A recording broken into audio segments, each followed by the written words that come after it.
Good day, Katiktik. I have here Realme C61 RMX 3930. So here is the model number RMX 3930. So I'm gonna show you how to remove the Google account or FRP of this phone. We're gonna set up, skip, and make sure you are connected to Wi-Fi. Now we will try to manual or bypass manually.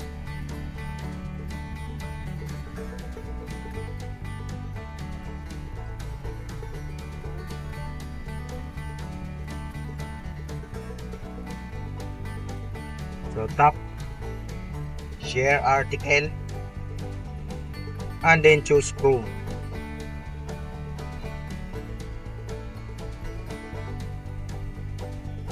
Use without an account.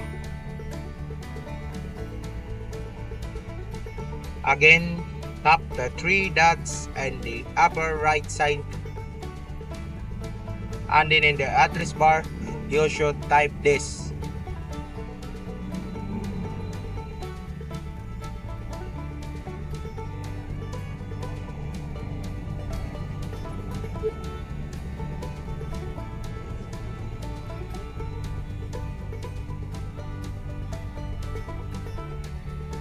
So here we go, top setting. So this is the problem, setting will not open, so not functioning. When you tap setting, it keeps on loading. You cannot enter into the setting. That's why we need a tool in order to remove the Google account or FRP. So turn off your phone and then open your tool. Go to into the spread room tab, and then is PRD generic, and then choose T612. Here try to choose T612 64 version 2, and after the phone is turned off, just hold the volume down and plug the USB data cable and wait for it until the phones connect to our software. So as you can see, the phone is now processing for removing FRP. So remember, gonna choose T612 64 version 2, but phone is not responding. So we gonna try to choose version 1. Gonna try to choose version 1 and do it again.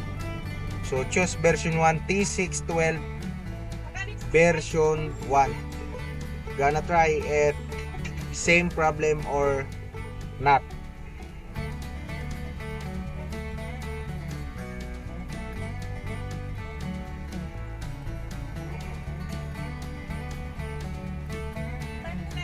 I'm gonna long press the all buttons, volume up, volume down, and power switch in order to phone fully on.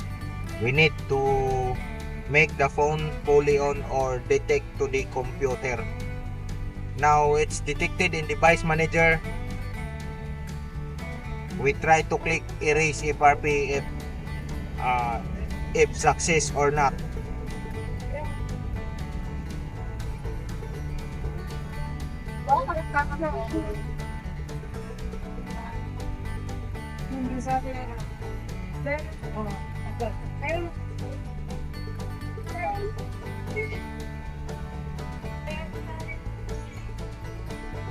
So still no response from device. So T612 version 1 and version 2 is not working. Now we're gonna fully on our Realme. Long press all the buttons, power switch, volume up, volume down until the phone displays logo.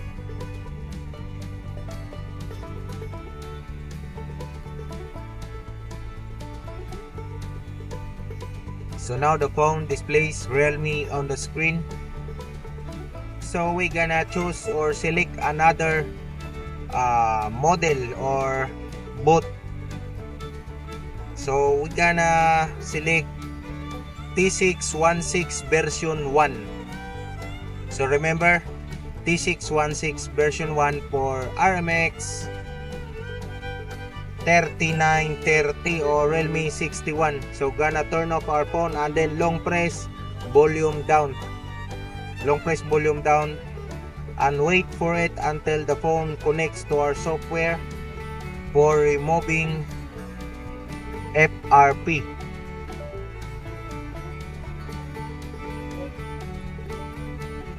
So as you can see, the phone is now detected to the software.